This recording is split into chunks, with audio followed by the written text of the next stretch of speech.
10 is an auction push your luck and set collecting card game by the designers Molly Johnson, Robert Melvin, and Shawn Stankewich of the Flatout Collaborative Team.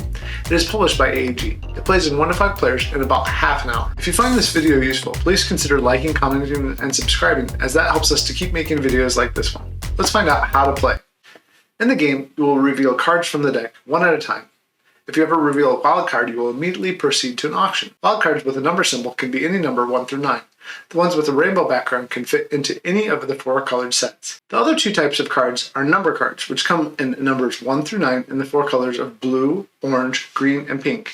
The currency cards have a value of 1 to 5 and show the round black currency of the game. These white tokens are bust tokens and only come into play when a play busts, and that will happen in the game. To set up, you will shuffle the deck of cards after adjusting for the number of players in your game. If you have less than 5 players, look for the cards with the small 3 and 4 symbols in the corner. In a 1 to 2 player game, remove both the cards with the 3 and 4 symbol. In a 3 player game, remove the 4 symbol cards, and in a 4 to 5 player game, you will use all of the cards. There are reference cards for all of the players. Hand them out according to the number of players in your game, making sure the card with the starting player symbol is among the cards you hand out. Whoever receives this card will begin the game. Give each player 5 black currency tokens. The rest of the currency tokens and the white bust tokens should remain in easy reach of all the players. You are now ready to start. To play, draw a single card from the top of the deck. If this card is ever a wild card, you will immediately enter an auction phase. Starting with the player to the left of the active player, also known as the player who is taking their turn, each player may bid an amount of currency they are willing to spend in order to pay for the revealed wild card.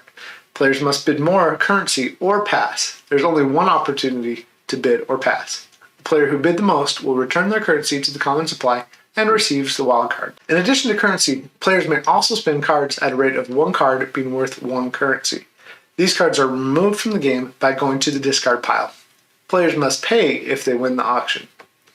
Cards and currency remain public knowledge throughout the game, and there is a limit of 10 black currency tokens for each player. It is also possible that no player bids for the wild card, and it will just be discarded. As soon as any auction is resolved, the current player's turn will resume. Each number card revealed counts against your chances to bust relative to any currency cards revealed.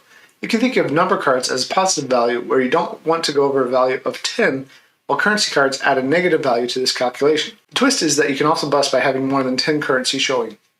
Let's assume the player didn't bust, though, and stop before either of those situations occurred.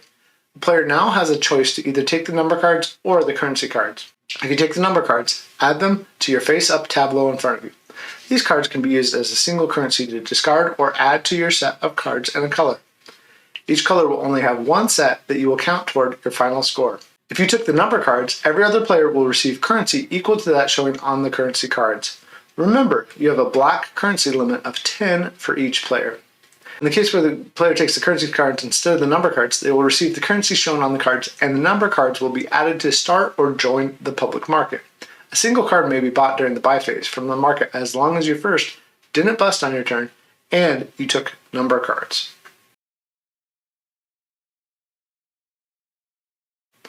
What happens if you bust?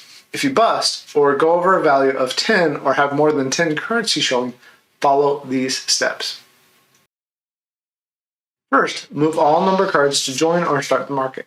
Second, the active player will gain a single white bust token.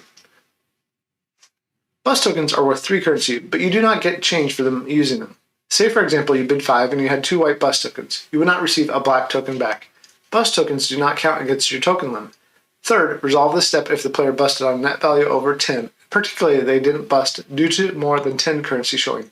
Every other player gains currency equal to the value showing on the currency cards. Fourth, discard the currency cards to the discard pile.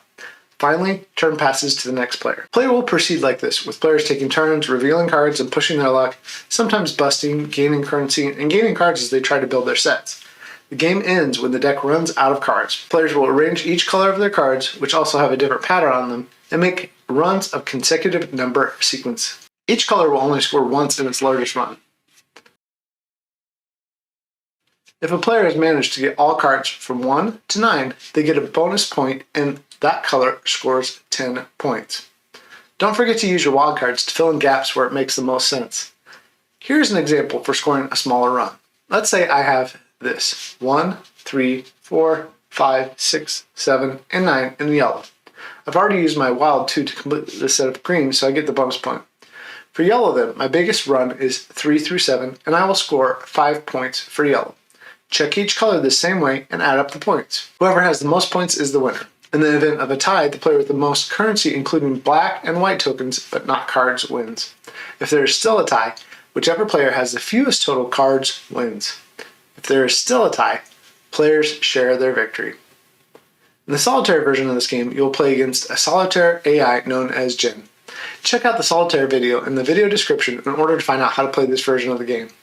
If you enjoyed the video, please subscribe so we can keep making videos like this one. We've had a ton of fun playing Tin, even though the game has some different twists and takes on the push your luck variety. I hope you like it. If you do, let me know what you like best.